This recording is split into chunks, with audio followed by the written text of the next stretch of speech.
दिन छत्तीसगढ़ राज्य का बिल पास हुआ। इस समय हमारी मध्य प्रदेश में विधानसभा चल रही है। एक तरफ खुशी और दूसरी तरफ छत्तीसगढ़ के जो सारे पैरामीटर थे वो वास्तव में बहुत चुनौतीपूर्ण थे, क्योंकि एक व्यवहारू राज्य हमको मिला। लेकिन छत्तीसगढ़ राज्य बनने के बाद 2003 से 2015 तक 18 तक ये 15 साल की सरकार में छत्तीसगढ़ ने उन सारी जो चुनौतियां थी उसको पूरा करते हुए छत्तीसगढ़ को एक ऊंचाइयों तक पहुंचाने का काम किया। ये बात मैं इसलिए कह रहा हूं क्योंकि बजट आर्थिक हालत और समृद्ध हो, सड़क है, बिजली है। इसी प्रकार से मैं उदाहरण देना चाहूंगा। हम सब इस बात के साक्षी हैं कि अंबिकापुर संभाग भी हमारा नक्सलाइटों की चपेट में आना प्रारंभ हो गया। लेकिन ये भारतीय जनता पार्टी सरकार की इच्छा शक्ति थी, क्योंकि शुरुआती दौर पे ही हमने उस पर कड़ाई की और अंबिकापुर से नक्सलवाद को समाप्त किया। इसमें विकेंद्रित औद्योगिकरण, तो 23 नए औद्योगिक पार्क के लिए 250 करोड़ का प्रावधान भी किया। इसी प्रकार से लैंड बैंक बनाना 200 करोड़ का प्रावधान किया गया। इसके साथ ही अगर हम देखेंगे तो इस बजट पे जो छत्तीसगढ़ को तरक्की पे ले जा सकता है, 5 चीजों को हाईलाइट करने के लिए 5 मिशन, उस 5 मिशन में जो है एआई मिशन,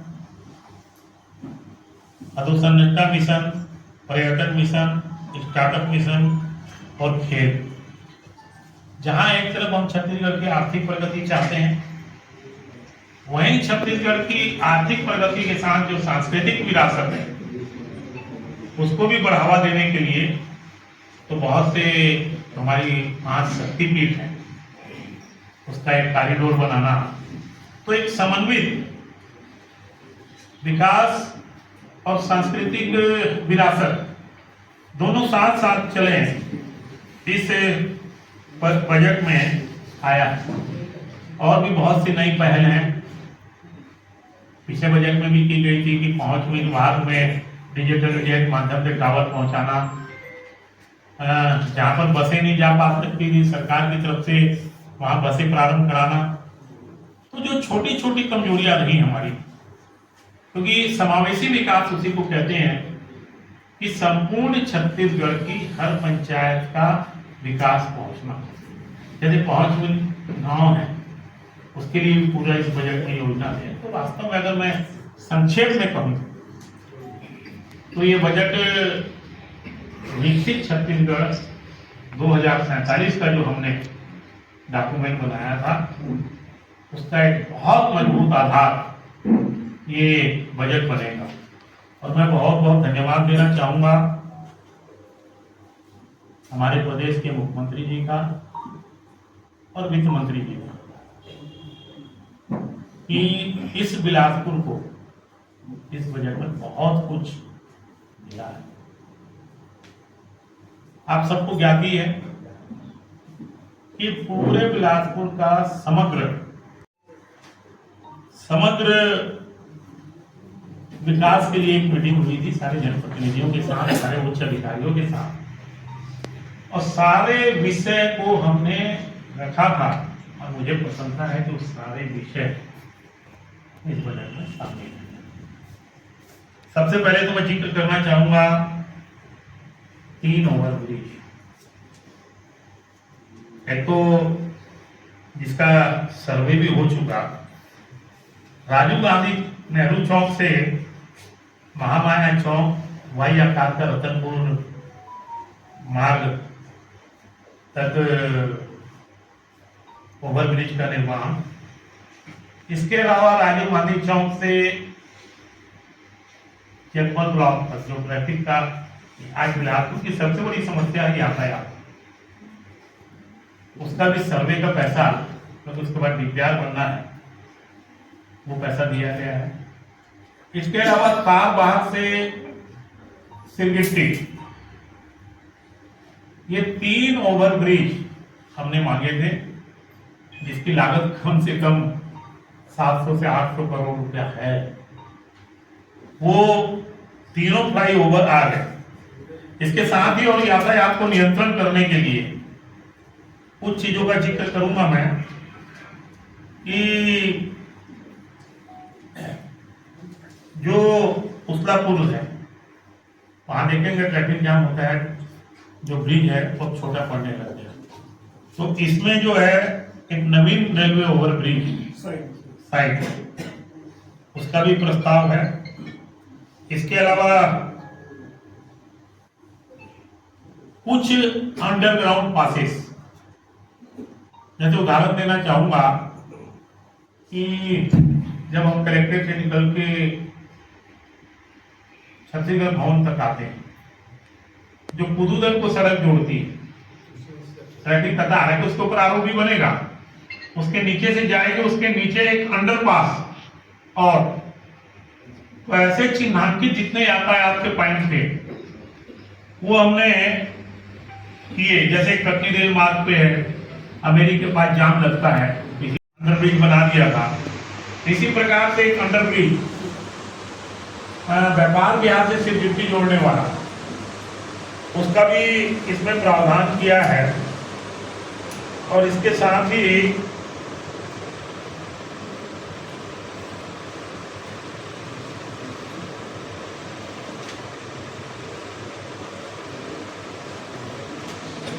इसी प्रकार से महाराणा प्रताप चौक से जो गौरवपत्ती रोड जाती है उसमें भी एक अंडरपास। तो हमने ट्रैफिक के हिसाब से सारी बात का आकलन करके जितने भी प्रस्ताव दिए थे वो सारे के सारे पूरे हुए। इसके लिए मैं बिलासपुर की जनता की तरफ से माननीय मुख्यमंत्री जी का और वित्त मंत्री जी का बहुत बहुत धन्यवाद देता हूँ। चाहूँगा अंडरपास कहाँ होगा? पुदुदल से ये जो छत्तीसगढ़ भवन की जो बीच का जो है वो नीचे से जाएगा, बहुत जाम लगता है। महाराणा प्रताप से ये जो गौरव पथ जाता है व्यापार बिहार से, उसके अंदर अंडरपास जाएगा। एक अंडरपास जो है आरोपी भी बनेगा व्यापार बिहार से जो सिरगिट्टी जुड़ता है वो। ये 3 अंडरपास हैं, 3-4 इसमें आरोपी हैं। और जैसे शनिश्चरी वाला पुल है जो बगल में उच्च स्त्री, वो पिछले बार ही पास हो गया था बजट में, उसका काम भी चालू हो जाए। तो वास्तव में बिलासपुर के जो प्रमुख समस्या है यातायात की, इसका पूरा समाधान, और मैं ऐसा मानता हूं कि सारे जो मैं आपको बता रहा हूं, अब मैं आना चाहूंगा इसमें कुछ पिछले बजट में थी और कुछ इस बजट में प्रावधान किया गया है जिससे बिलासपुर का सर्वांगीण विकास है। और मैं बहुत बहुत कहना चाहिए, धन्यवाद देना चाहूंगा कि डबल इंजन की सरकार के प्रधानमंत्री नरेंद्र मोदी जी का, परिवहन मंत्री गडकरी जी का, और हमारे केंद्रीय मंत्री और हमारे सांसद तोपन साहू जी का। इसका भी हमने एक मानचित्र बनवाया था कि बिलासपुर में जो हैवी वाहन है बिल्कुल ना आए। वैसे बाईपास बना हुआ है, अगर पेंडेडी से कहें तो पेंडेडी से ये पूरा बाईपास जांजगीर तरफ चला जाता है, सकरी तरफ चला जाता है। लेकिन आज भी देखेंगे तो एक मार्ग ऐसा है, या जैसे सिरगिट्टी है, एयरपोर्ट है, उसके पास भी एक कनेक्टिविटी जोड़ने के लिए और सारे नेशनल हाईवे को जोड़ने के लिए हमने एक 500 करोड़ का प्रस्ताव बनाया था सर्वे करा के, जिसको मैं थोड़ा सा ब्रीफ कर दूं कि कहां से चालू होगा।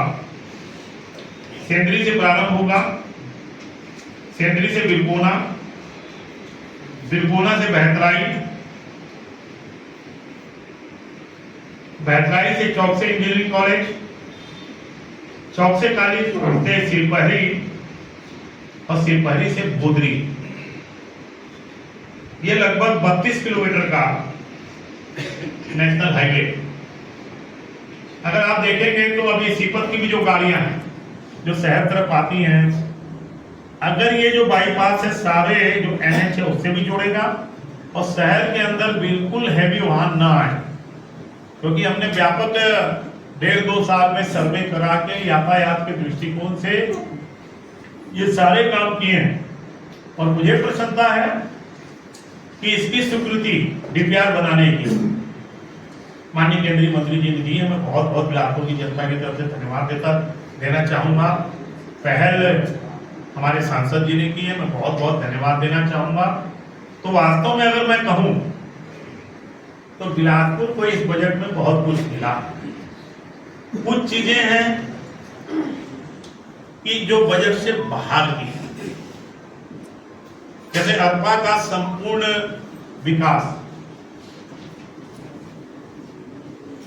इसके लिए जो हमारा विकास प्राधिकरण बना था उसको सशक्त बनाना, और हमने इस बात का निर्णय मंत्रिपरिषद में प्रस्ताव दिया था।